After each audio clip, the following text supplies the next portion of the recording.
Hi, everyone. Welcome to the new normal. I'm your host, Lisa Davis, aka Litecoin Lisa.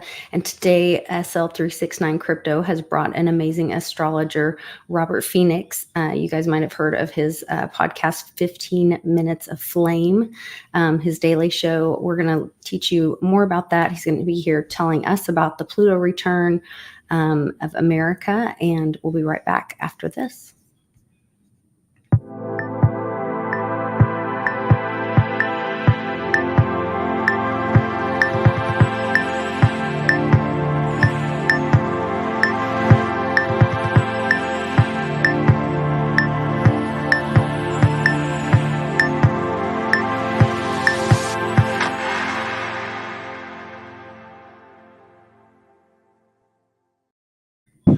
SL, welcome back. I feel like I just saw you.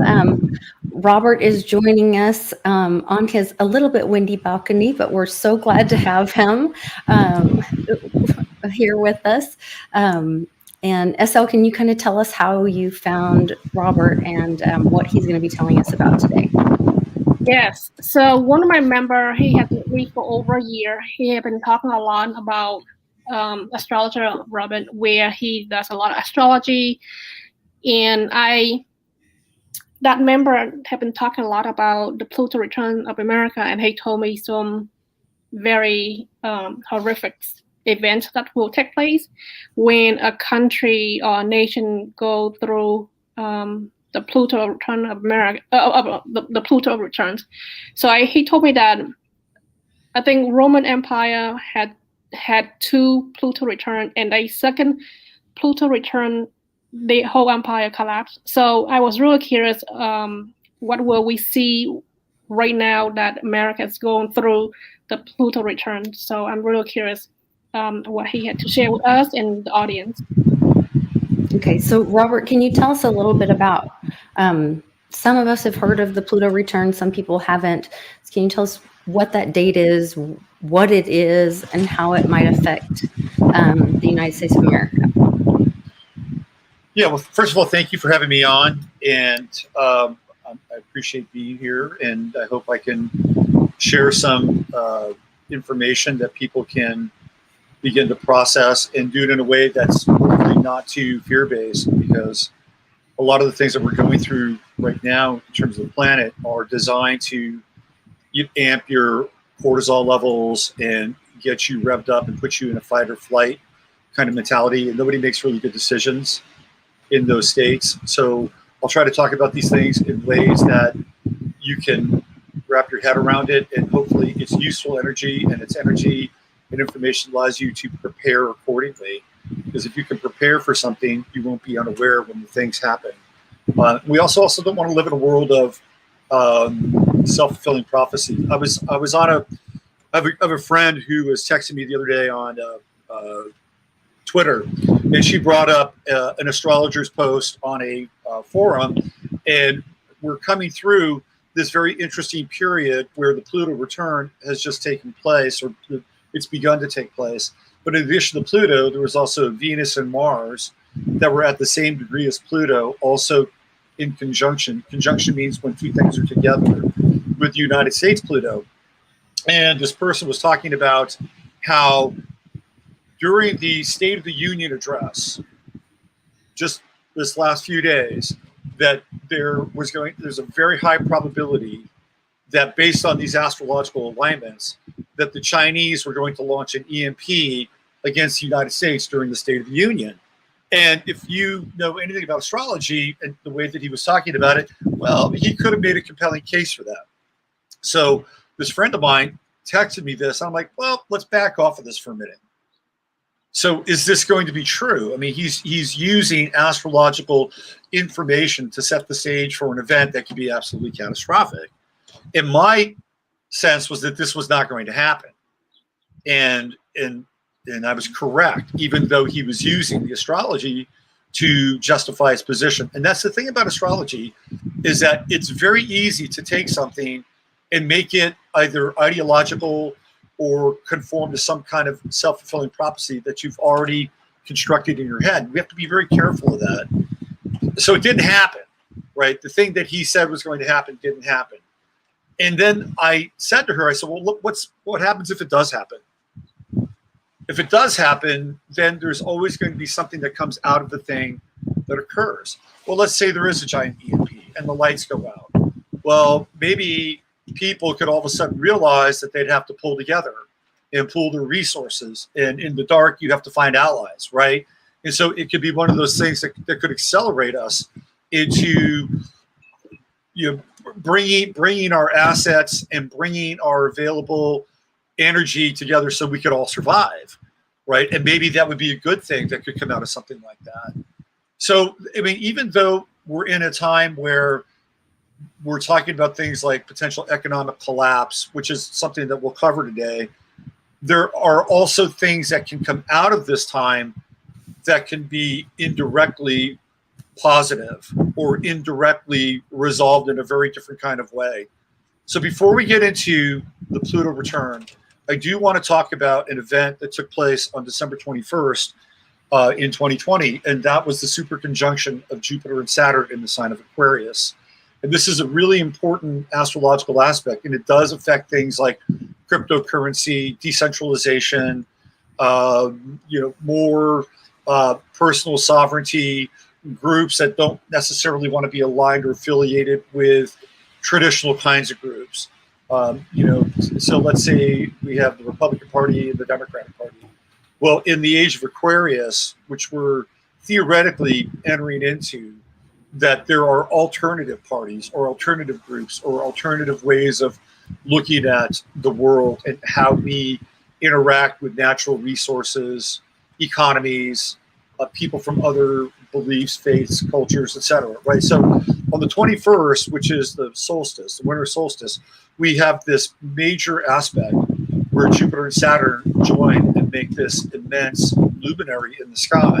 Now, prior to that, Saturn had been in Aquarius, and we saw what Saturn in Aquarius was like. It was during the time of the lockdown. Like, it's like, boom, Saturn goes into Aquarius almost right when the lockdown is happening. So Saturn deals with top-down structures and hierarchies, and Aquarius has to deal with things like science, revolutions, outside-the-box thinking, creative destruction, liberation, genius, madness. It's all there with Aquarius. So what happens during that time is that we get moved into this global event, where Aquarius is global. We're all having the same experience theoretically simultaneously. So that's where we get introduced into Aquarius, but we're getting introduced to it via Saturn. So we have these Saturnian figures that emerge, like Tony Fauci, who happens to be a Capricorn, and Saturn rules Capricorn. He's this high priest of science, and he's actually more important at that time and more powerful than, say, Donald Trump, because Donald Trump is old paradigm. Donald Trump is a Capricorn. Even though he's a Gemini, he represents the Capricornian world that we've lived in, which has to do with things like politics and business and corporations. So when Fauci comes along, we have this new player in the mix, and he's the high priest of science. He's the high priest of Aquarius, and he's telling everybody what to do, right? There's a new orthodoxy, there's a new sacrament, and then we have to do it because it's for the greater good, right? So we also have other figures like Bill Gates and Tedros Adhanom, the guy from the WHO, and then you get to see these other people emerge, like Jacinda Ardern, and it's not one person anymore. We're seeing these global figures all come together and say, you got to stay home, you got to wear a mask, you got to get a shot, you're going to have to get your vax papers. This is Saturn in Aquarius. It's very hardcore, it's very top down, it's very hierarchical, but it's hierarchical in the sense that it's global now. Like, instead of being vertical with one figure like a president, or one figure like the head of a corporation or a queen, now it's horizontal. And then you have these groups that are involved. You have the WHO, you have the NIH, you've got Gavi, the Gates Foundation. So all these foundations begin to move into play. And those are very Aquarian. So the Aquarian ideal now is beginning to be imprinted upon the people, but it's from the top down. And that's not really Aquarian, right? Aquarian is omnidimensional. Aquarian is really decentralized. Aquarian is anarchic. You look at the punk rock movement in the 1970s, it's an anarchic movement. has nothing to do with record labels, even though the Sex Pistols signed 3 very powerful record labels. It does give birth to the DIY culture, which is very important when we're talking about Aquarius. So when we get the super conjunction, Jupiter comes into the discussion, and it changes everything because Jupiter is expansive and it presents more possibilities. So on the 21st, we begin this 20-year cycle of the Jupiter-Saturn conjunction, because that's how these super conjunctions work. They're based on 20-year cycles. So for the next 20 years now, we're in this very interesting wash where there's the contraction phase of Saturn, and then there's the expansion phase of Jupiter.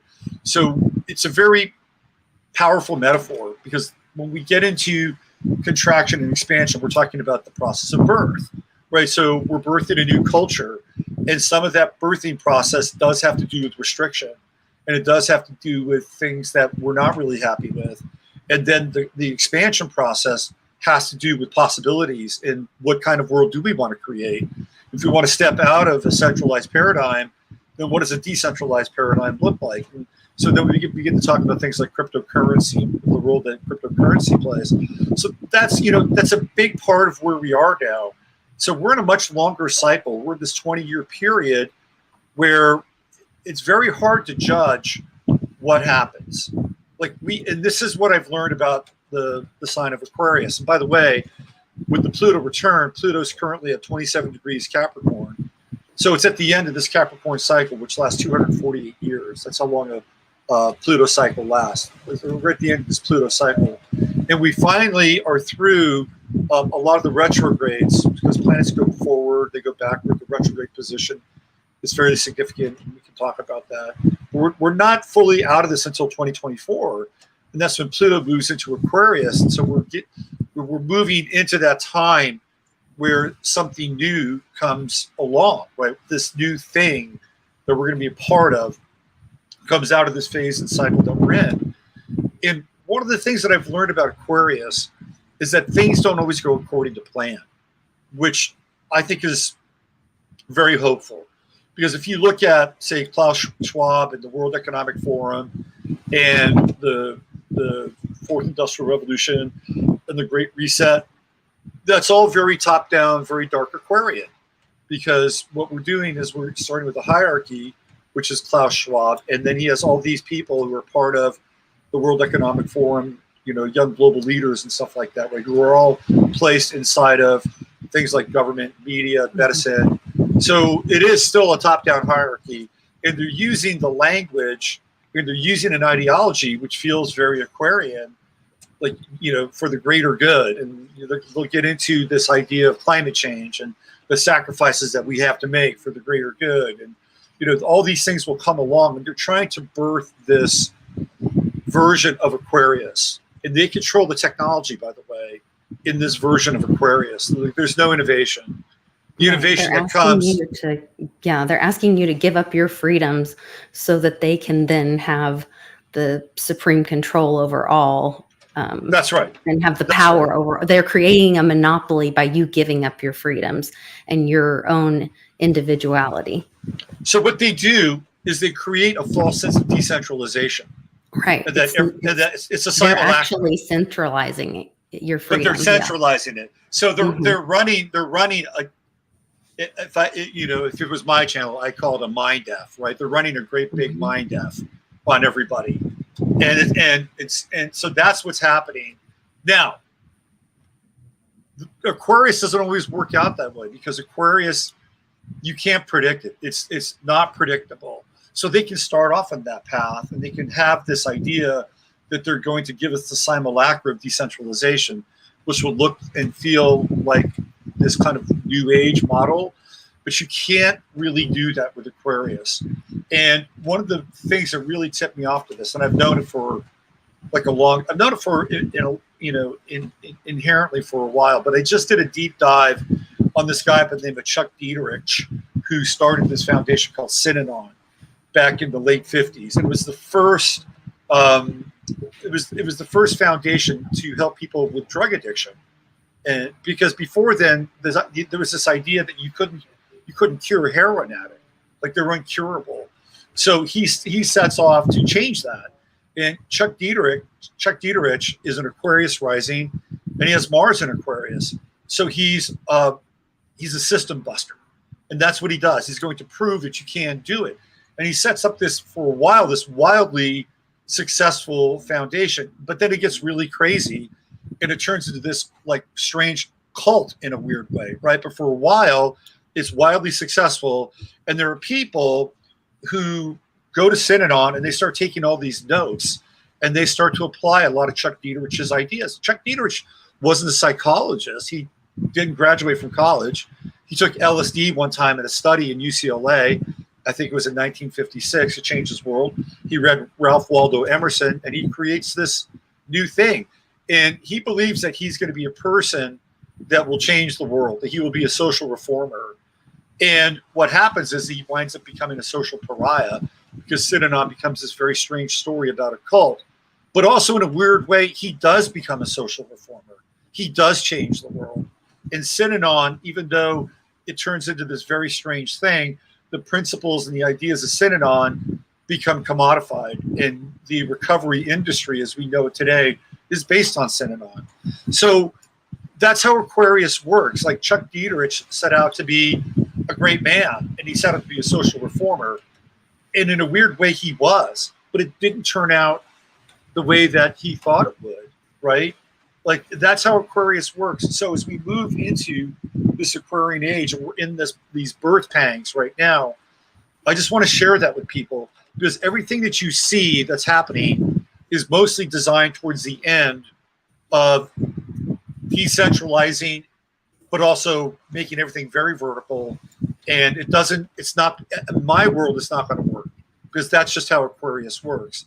So along the way, things will have innovation. People will innovate because we're naturally innovative. I mean, that's who we are. You know, people are, we're meme makers. You know, you have things like Doge and Shiba Inu. If we're going to talk about cryptocurrency, comes in, upsets the apple cart. You know, the big dog is Bitcoin. Well, how about this?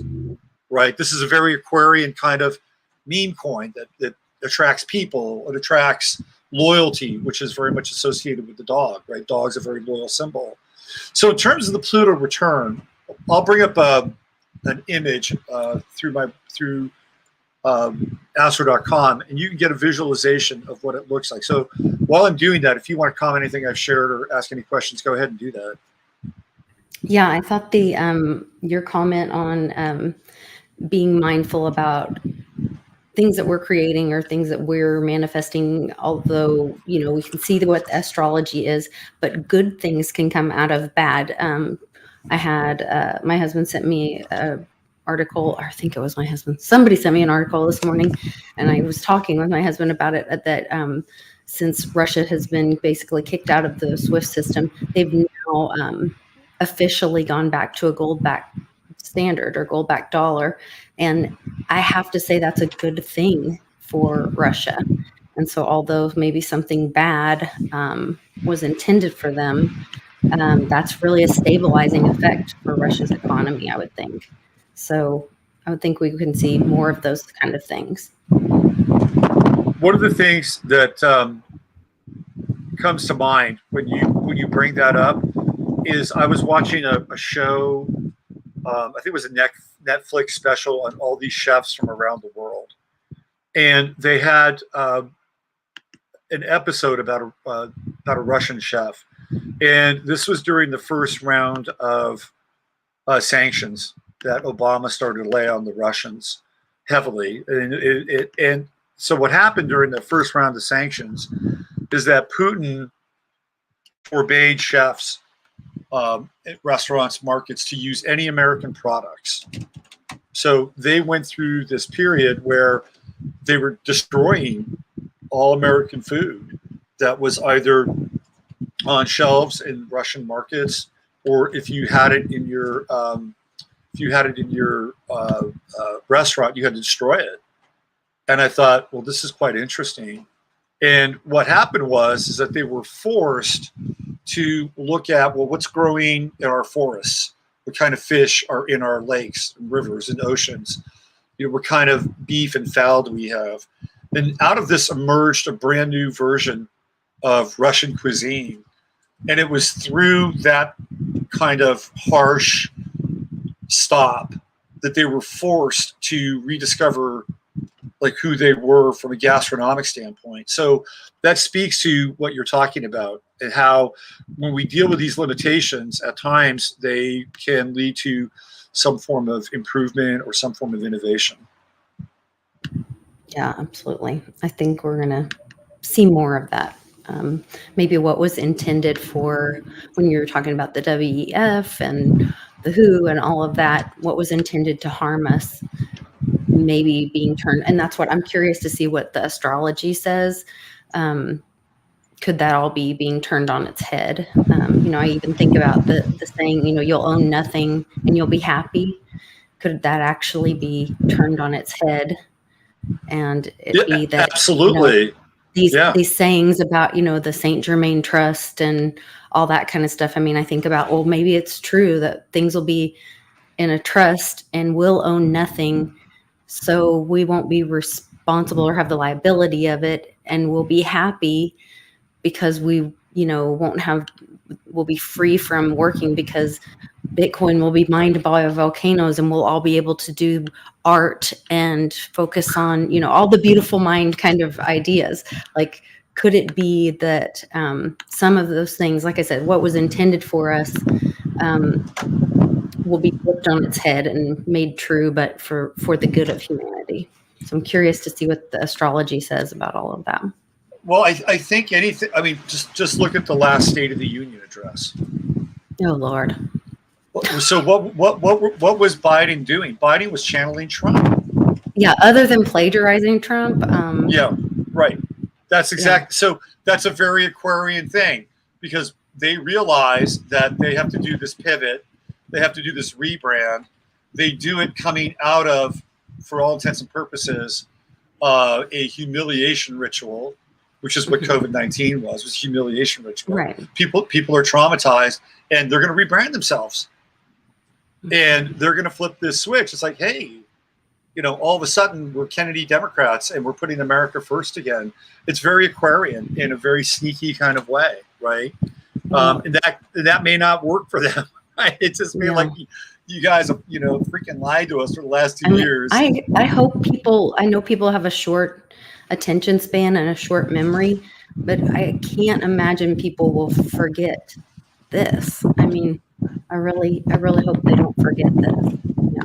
One would hope, but as we get bombarded with what's going on in Ukraine and with Russia, they'll bring up this kind of this displaced faux patriotism, right? They'll talk about freedom, they'll talk about liberation, they'll talk about all these principles, but they'll project it onto Ukraine. Well, it's already being shown. I mean, if people will look, it's already being shown. So today, there's a video out of Lindsey Graham and John McCain in 2016 at Ukraine telling them, we will give you whatever you need to go pick a fight with Russia. Right. And magically at lunch, we're coming out and there's a video of Lindsey Graham making a statement to Trump's supporters saying that he's a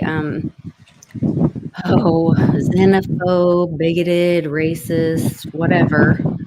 I'm like, because Trump came in and stopped that from happening, stopped the Ukraine from going and attacking Russia. And so now what do you see happening? And then yesterday, the whole nuclear plant that went on fire, to come to find out that there was nothing nuclear there. And now there's stories about that. Yes, it's like the bombing of the synagogue, and somebody went there. Some Israeli journalist went there, and there's the synagogue. Like, it's intact, it's fine, nothing happened. So we're living in a very strange time. Yeah. Where reality and surreality are merging, and so it's very difficult to tell what's real and what's not real. And what happens when that happens are people are caught floating in space, and they have no ground in which to stand on, which is also very Aquarian too, because Aquarius rules. So it rules astrology. So there is this idea that Aquarius is connected to space, right? And so we're in this very ungrounded time. So the idea here is to not get attached to anything.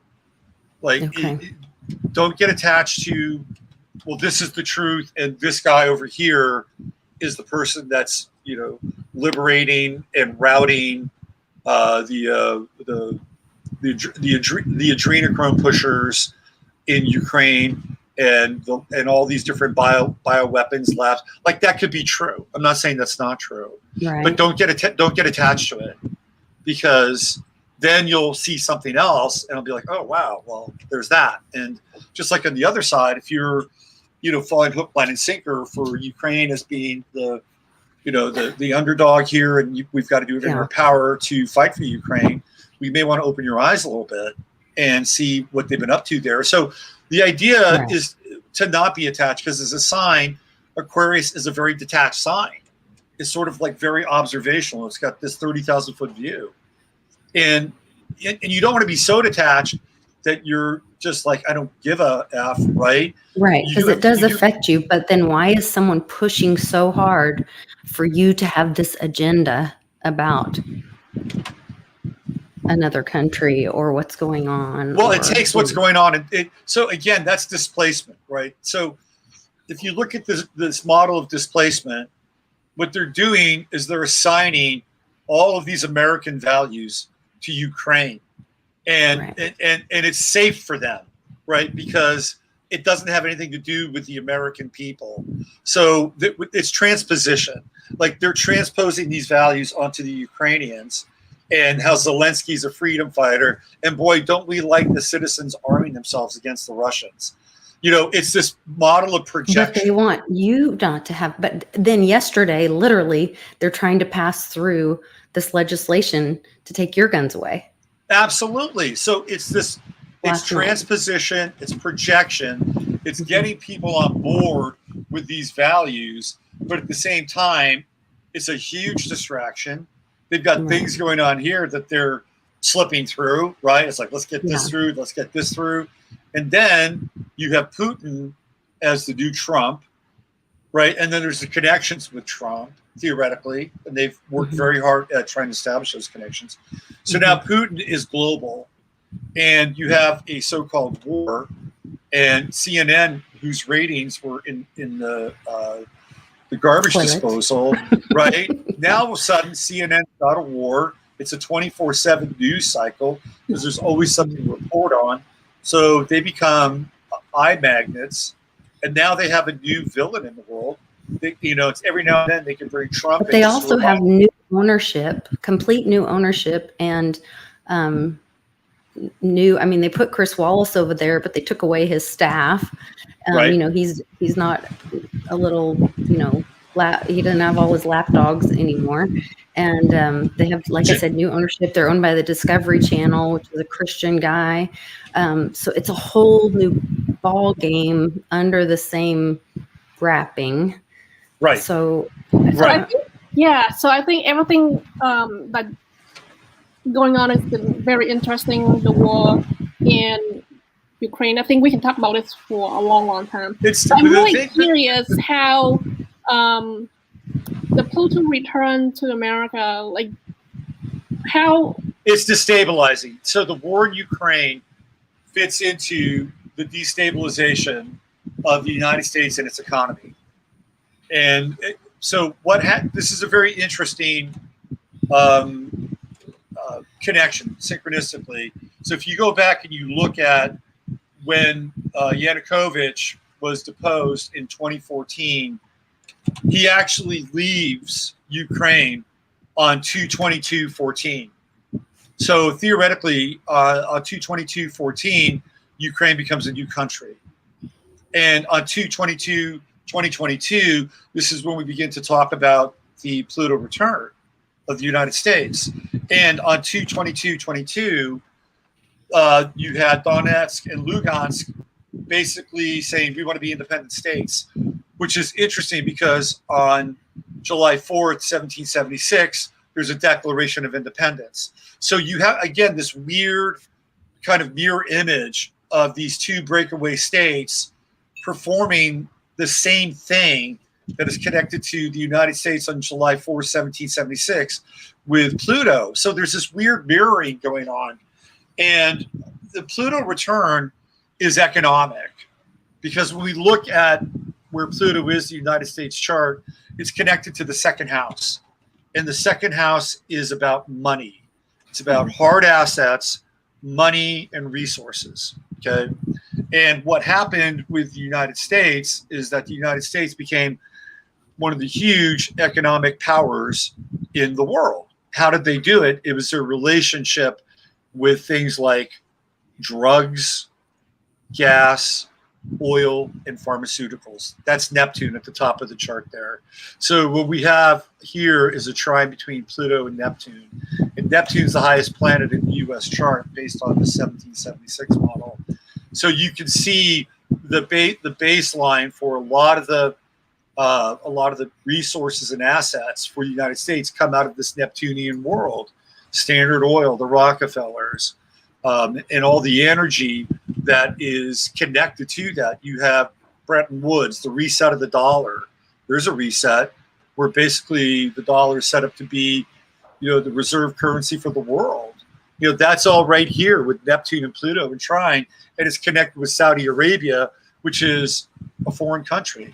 That's the ninth house. So when you have a Pluto return, all these things come back into focus, right? They come back into focus, and there's the ending of that cycle. Like, so everything that was built up from the Rockefellers and, Atlantic Richfield and,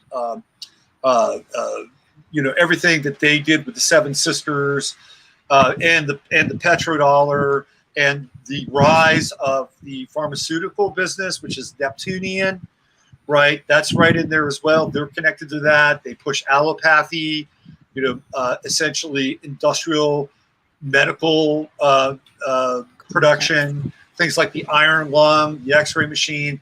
That all comes out of that period where the Rockefellers take all that over. And so what do we see happen during this time? We see the introduction of a new phase of the pharmaceutical industry with synthetic vaccines, right? And then that all goes away very quickly. It gets bottomed out. What do we see now? We're seeing the rise in oil costs. It's like massive. And by the way, we're still buying oil from Russia. Mm-hmm. That hasn't stopped. Isn't that interesting? No. So if you really wanted to cripple Russia, you just stop buying their oil. But no, we're still buying their oil. So when the Pluto return comes around, all these things come into focus, and it's a reset of the assets that have made America one of the most powerful countries in the world in terms of leveraging things like credit, fiat economies, the Federal Reserve. That's all in there as well. So we're coming to the end of that time, and we're coming into this deconstructive phase, and all these things that we've depended upon they're very fragile at this point in time. Very, very fragile. And as we go through all of these events, which are connected to the Pluto return, which in my estimation really started on January, was it 5th, 6th of 2019. And that's when we had the Saturn-Pluto conjunction right there at 25 degrees. Like, that was a big, big time. That kicks off COVID. And that kicks off this domino effect of, okay, this game is over now. Like, we have taken and bled everything out of this system, and we've taken. We're gonna run this for one more big tranche of sending a bunch of money out through Trump and through the personal protection PPE, right? That whole thing. Like that. What that really is a massive transference of wealth. It's like this big one more time of massively transferring wealth. And it happens during that phase. And then what also happens during that phase, which is a really important thing that people really don't understand, is that Trump then brings BlackRock. He reorganizes the Treasury and the Fed. And he puts BlackRock right in between the Treasury and the Fed. So BlackRock is able to get free money from the Fed and then make financial advice to the Treasury. So this is something that's never been done before. And again, this is all part of the Pluto return because it's setting up a new system while they deconstruct and take the old system apart. So when we talk about what's going on in Ukraine, we're talking about, again, it's like watching the Twin Towers fall a story at a time. Like that's what's going on right now. So what's going to be the impact of oil that's $115 a barrel? Well, you're going to pay $7 a gallon per gas in California. How's that going to affect your pocketbook? It's going to be very difficult. So it's going to impact people on a personal level. So we'll wind up getting things like inflation and stagflation, which is thought to be impossible almost simultaneously. So what's happening in Ukraine is set up to be the next level of what they started with COVID, which is ultimately the destruction of the fiat system. They have to destroy it. There's nothing left. There's no more meat on that bone, right? They could just keep pumping out all these fake dollars into infinity, but there's nothing there. So what they have to do is they have to bring in a new economy. So the Pluto return for the United States begins that process because it's happening in the second house, which is hard assets, things like gold, things like silver, things like land, things that actually mean something. And so what they're doing is they're destroying those things. Like they're destroying the dollar. Their BlackRock is coming in and buying residential real estate, like they're a Death Star. BlackRock and Bill Gates are coming in. Bill Gates comes in and buys all this farmland, which is assets, right? And so this is what we're seeing now. We're seeing this rise of these new oligarchic powers, but they're not the same as the old ones. The old ones you can look at and say, well, there's J.P. Morgan, there's Rockefeller, there's Carnegie, there's Mellon, right? You can't do that now. What you see is foundations, and what you see are consortiums, and you see groups, and you see hedge funds, and you see people like BlackRock. Like these are the new oligarchs, and they're Aquarian, right? They're Aquarian. Like Larry Fink doesn't own BlackRock, but Larry Fink is the face of BlackRock. BlackRock is a group. That's Aquarian consciousness. So this is what they're doing now, and they're using these NGOs, they're using these foundations, and Vanguard and First Street, and they're decimating the economy. That's what's happening. And Russia and the Ukrainian war is playing a role in that. It's part of a much bigger process and plan to ultimately move us into a centralized digital currency. And that's where the Pluto return is taking place. And there's more to it than that. But that's, if we want to talk about it in terms of what your viewers are into, what you talk about, that's a good jumping off place.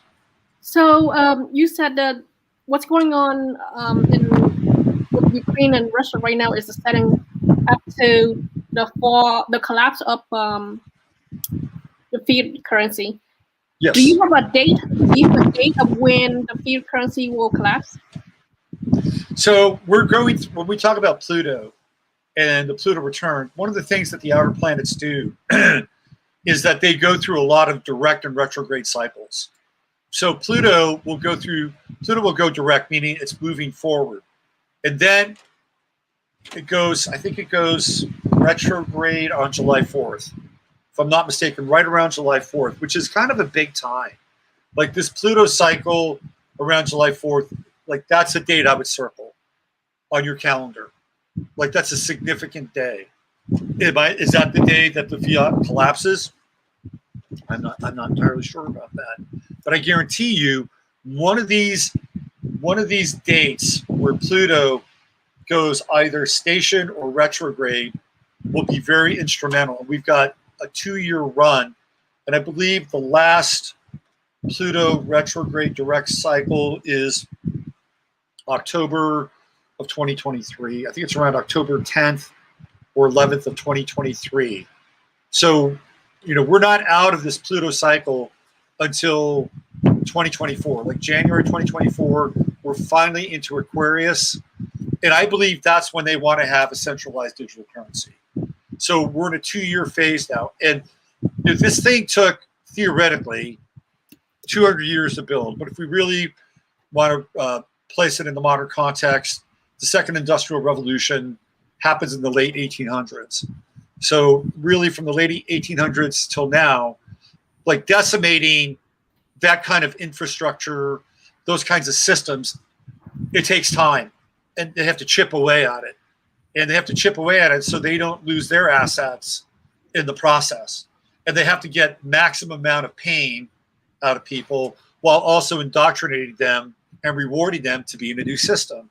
So it takes time. We're like in a big Skinner box right now. And I would say somewhere between now and 2022, and I would look towards October, that October period, 2023, where we could be looking at the coup de grace, right? The final drop. Okay, let's see here. So I wrote down some of these dates that you're talking about, the last Pluto return and out of Pluto. So this is a process definitely that we're going through. When do you, let's see, how long did Pluto return to? Well, I think I kind of answered that. So go ahead, SL. Yeah. So does it mean that the U.S. sort of like lose their power or ranking in the world, and we are no longer the most powerful country in the world from now going? Well, that's already happened. Mm-hmm. So if you go back and you look at that January, I think it's January 5th, 6th in 2020, and everything starts to happen. And then we move into this state of emergency. And on 3/11, the NBA shuts its season down. And on 3/13, Trump declares a state of emergency. And then on 4/13, those two dates are very important because he essentially uncouples every state from the republic during that time.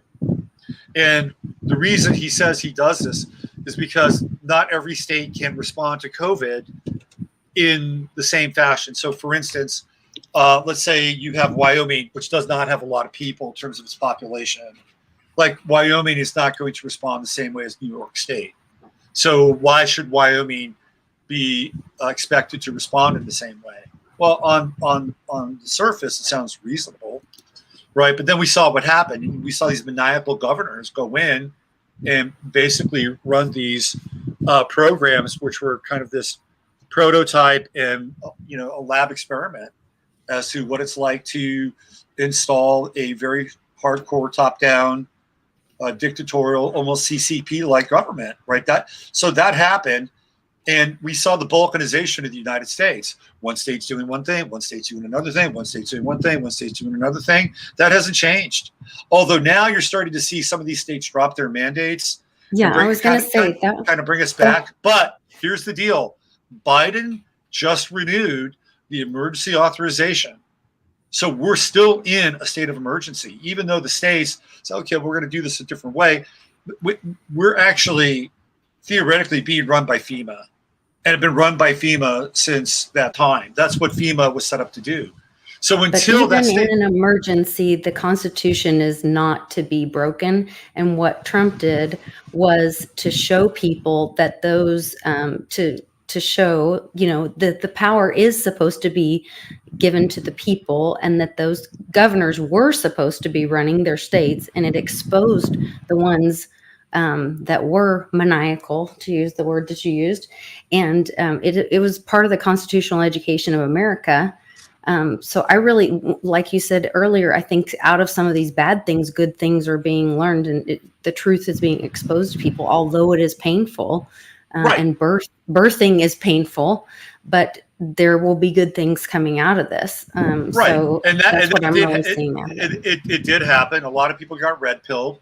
A lot of people got to stay home and go on the internet and search around and figure out, hey, we're getting a raw deal here. Like what's really going on. And is this really allowed to happen? No, it's not. And we have rights, and they hopefully will, stand up and vote for someone different and change their leadership in the future. So I think those are kind of the good things that will come out of this.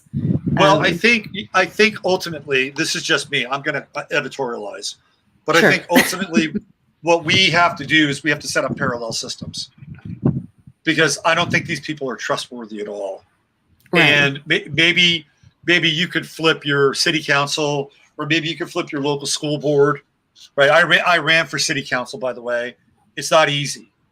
And there's a lot of is there anything with the Pluto return and the astrology that shows, like, not only with the financial system or along with the financial system, the political system being destroyed or renewed? You were talking about alternative, maybe the people just walking away from, because we don't trust that anymore, No, we don't. No.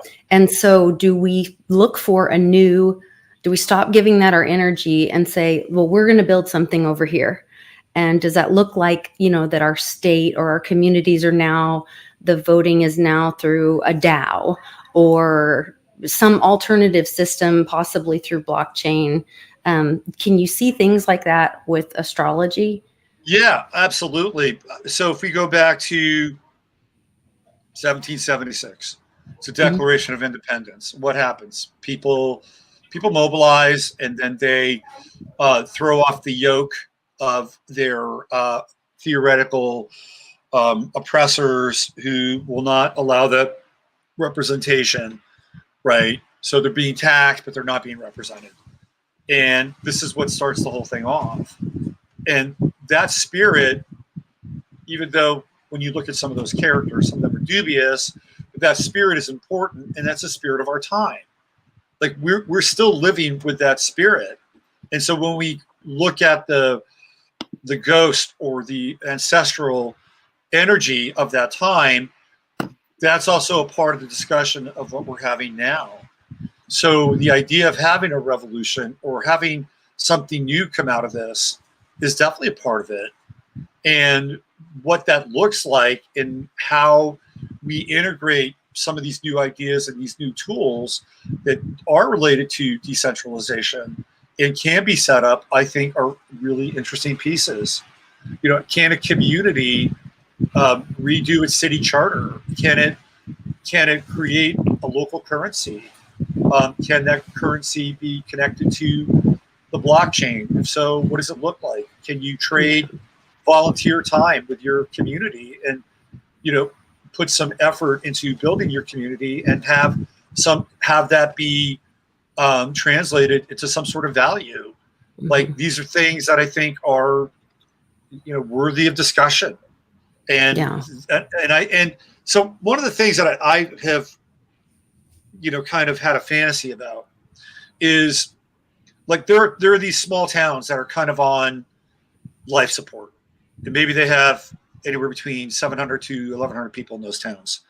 So one of the fantasies that I have is, what would happen if you got a group of people together who had similar ideas, similar values, similar goals and intentions for how they'd like to live life in a more decentralized, truly democratic and creative way? What would happen if you took a seed group of those people and went into a town that was kind of struggling and said, hey, look, we see some potential here, and we have some ideas, some skill sets that may be pretty useful for you. And sit down and talk with them and say, look, you've got electricity, you have water. It looks like you have some other things going on here, but you're on life support. So what would happen if a group of people could come into a place like that and say, we've got some very cool 21st century technology that we'd like to introduce you to. And they're like, well, gee, the car plant or the steel plant or the logging plant or the fishery, they left 15 to 20 years ago, and we're hanging by the skin of our teeth here. What do you got? Like, what do you got? Okay, well, here's what we have. We have things like 3D printing. We have things like, really super, super efficient, solar energy. It's not a solar farm, but we can hook you up, and we can we can make you energy producing, right? We have some interesting things around blockchain and local currencies. And if you could have a meeting of the minds in some of these places, it could be really interesting. Right now, all of a sudden, you get to use a small town that has some infrastructure, who is really looking for something new, and you can like use it as a laboratory, and you can create these new ideas or these new communities based on, you know, some of the tools and technology that we have at our disposal. And that gets into the second house, like just for this country, that's the second house. That's a reset around assets, a reset around resources, a reset around this idea of hierarchies, because small towns have hierarchies. I live in one, and they're less visible, but there are hierarchies. But in a time like this, where they have to continue to somehow survive, these ideas, I think, could take root. So I think there's an answer to your question. And I would encourage people to look at these models, because if we're going to create parallel systems through this Pluto return and have a revolution, right, and have revolutionary ideas, and to step apart from what all intents and purposes looks very similar to the same system that the English were running during that 1776 period, where, by the way, you couldn't own anything. You couldn't have land ownership during that time. So one of the good things that comes out of the American Revolution is land ownership, right? They fought for that. These guys fought for land ownership. Before that, you were a vassal and you didn't own anything. And maybe if you were lucky, you were able to swing a deal and somehow, you know, buy a title for your kid or something. And therefore you'd be connected to some form of the oligarchy, in which case you might be able to own your property. But this is what's happening now, right? Like, you have BlackRock buying up all this land. You have all these people running freaking Airbnbs. You can't even buy a home. You're getting outbid by Airbnb consortiums. So this whole idea of you'll own nothing and be happy takes us right back to why people revolted in 1776. It's the same principles. Mm-hmm. So the revolution has to take place in a different kind of way with different ideas. And there's no way, like, you could go musket for musket back then and you'd have a chance. Like, we can't go musket for musket now, because our muskets are not equal to their muskets. Like, well, and we've already said that it's an information war this time. And we've discussed that, where the way that they're having power over us right now is by misleading and disinformation, and that we are really untethered from what's going on, because we're being fed so many stories. And that's where you were saying, like, it's a time to be untethered and not be too connected to, or have your feet too firm into what you think you're seeing, because we know we're being misled. That's probably the only thing that we can really, lean on, is that we know we're getting fed at least several lines of different stories.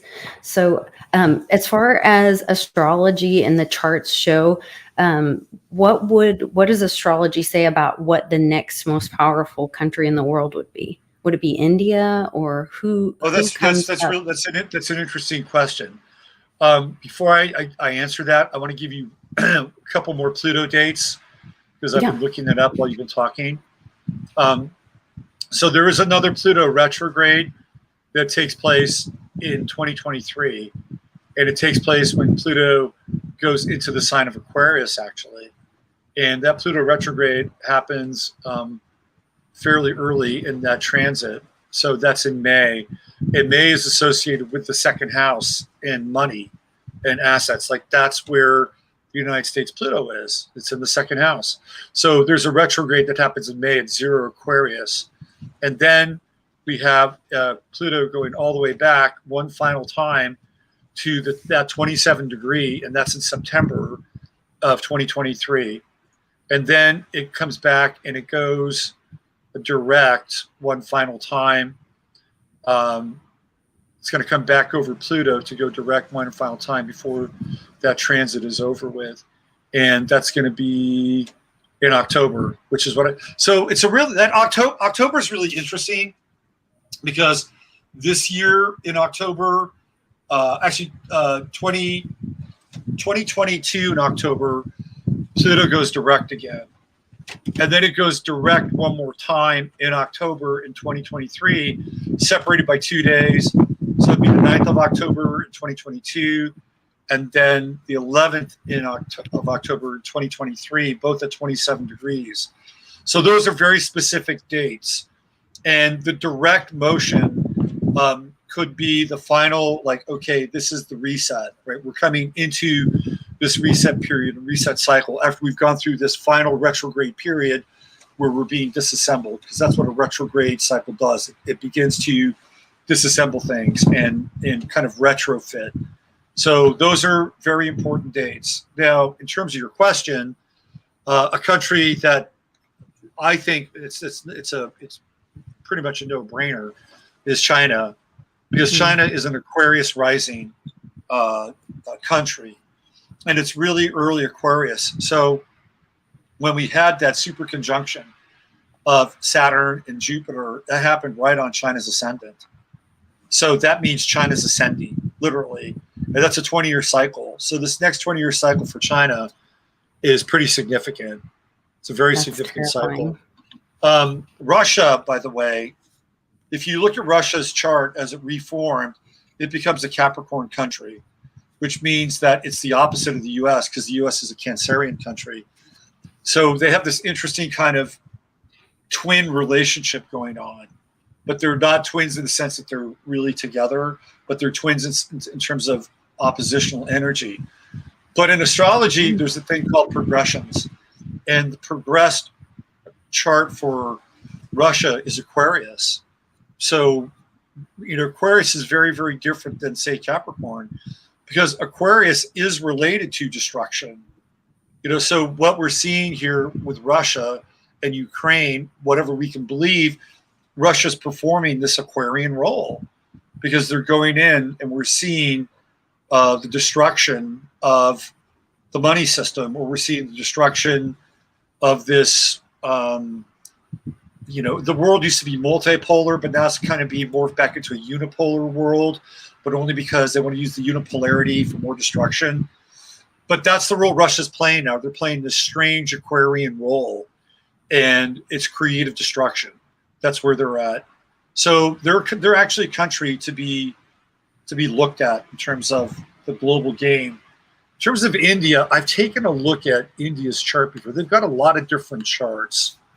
Let's take a quick gander here. Let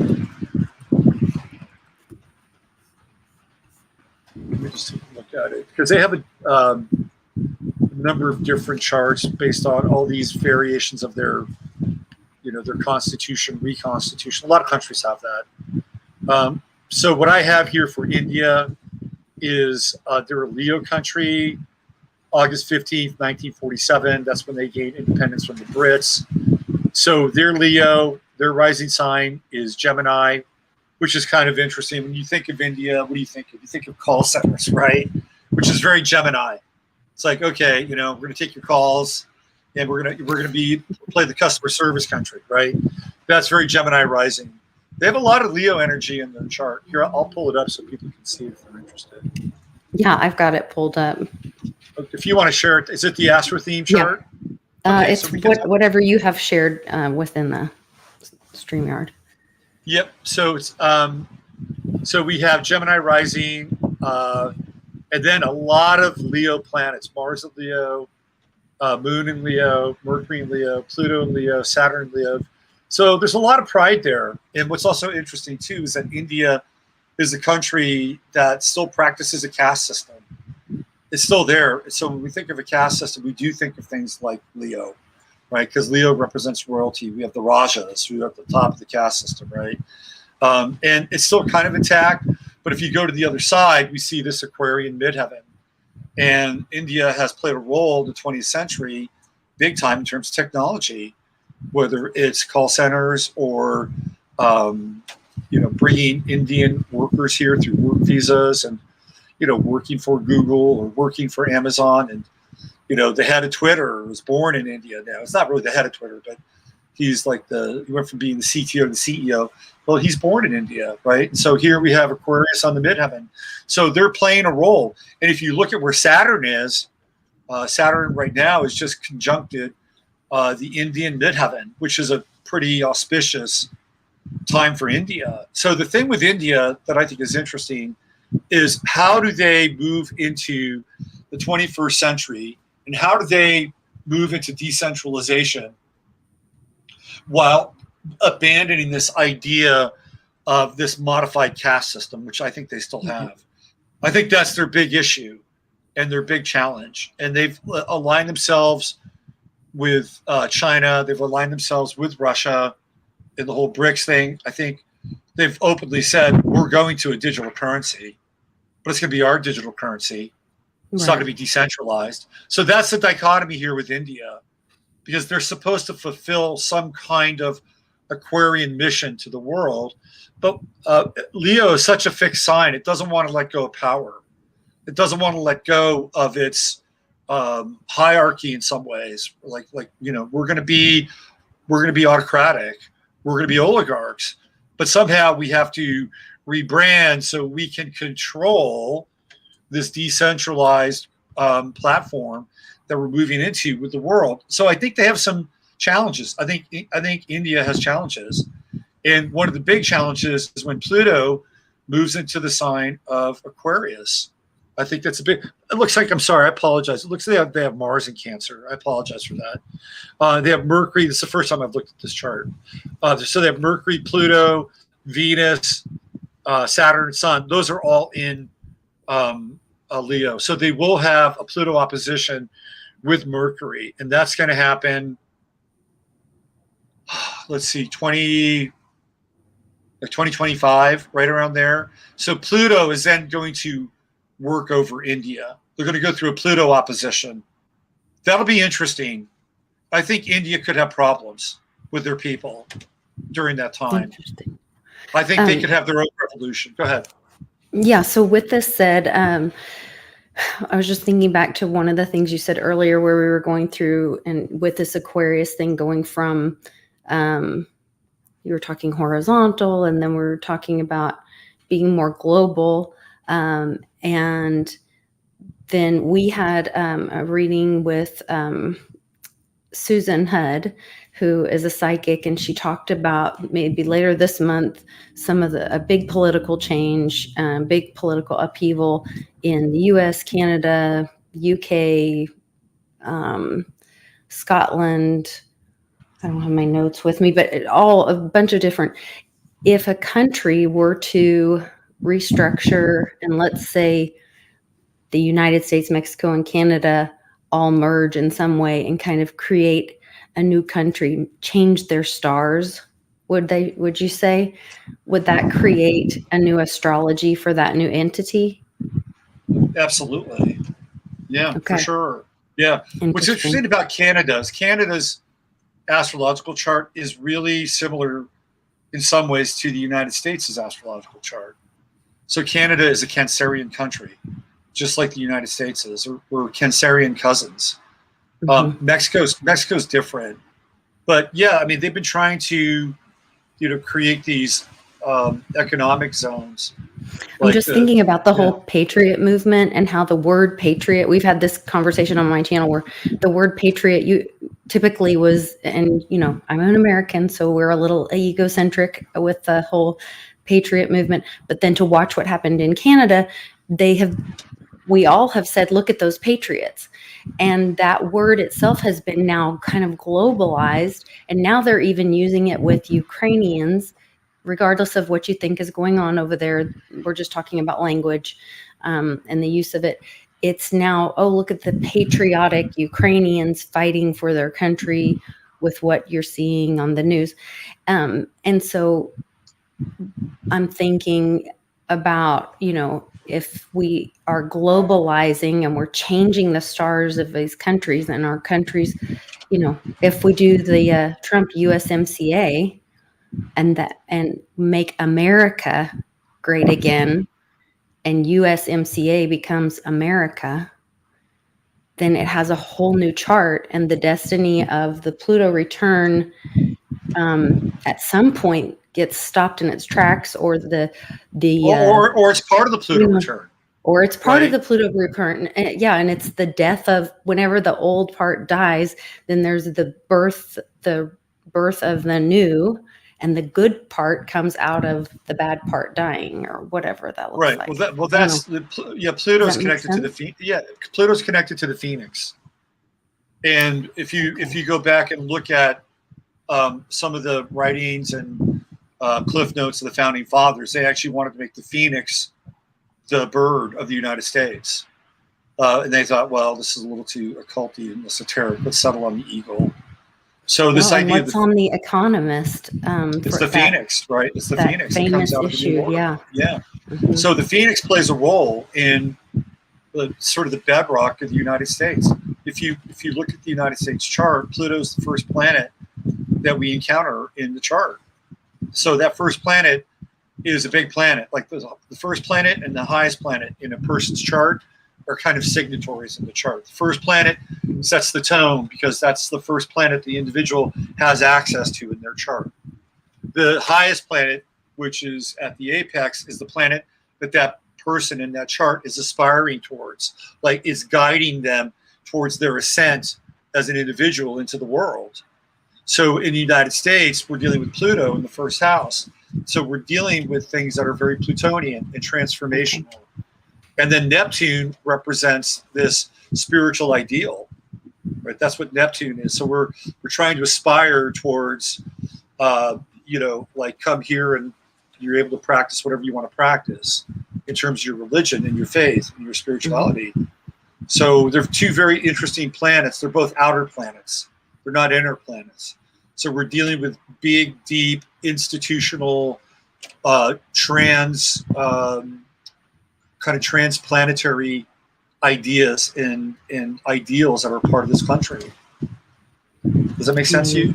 Yes, and it's amazing. And I could talk to you forever. I have to get going because I've got another show here in just a little while. But I would love to meet with you again sometime if you'd honor us with that and share some more. I've got probably a whole nother page of questions. Yeah, I mean, I hope this was helpful, and it gave you some insight and backstory into what we're talking about with Pluto, and hopefully connected to some of these larger changes. So whenever you want me, just hit me up. I'm here for you. Thank you for coming on today. You're welcome. Have a great day. You guys make sure to check out Robert's channels, and he's got a website over here at robertphoenix.com. And then also, Robert, will you put up your, did you take it down? What was your daily show? Yeah, it's called 15 Minutes of Flame, OV. 15 Minutes of Flame, like 15 minutes of fame. But instead of fame, it's flame. Instead of, it's OV. And 15 is like OV. Yeah, 15 Minutes of Flame. .com. Yeah. Why can I not be reached? I'm doing something wrong. Let's Google it. I thought I did Google it. It should come up. Here, I have a link for you. I'll just do a quick screen share. Yeah, we'll do just a really quick screen share. That would be easier. Thanks. Yeah, no problem. I have it up here.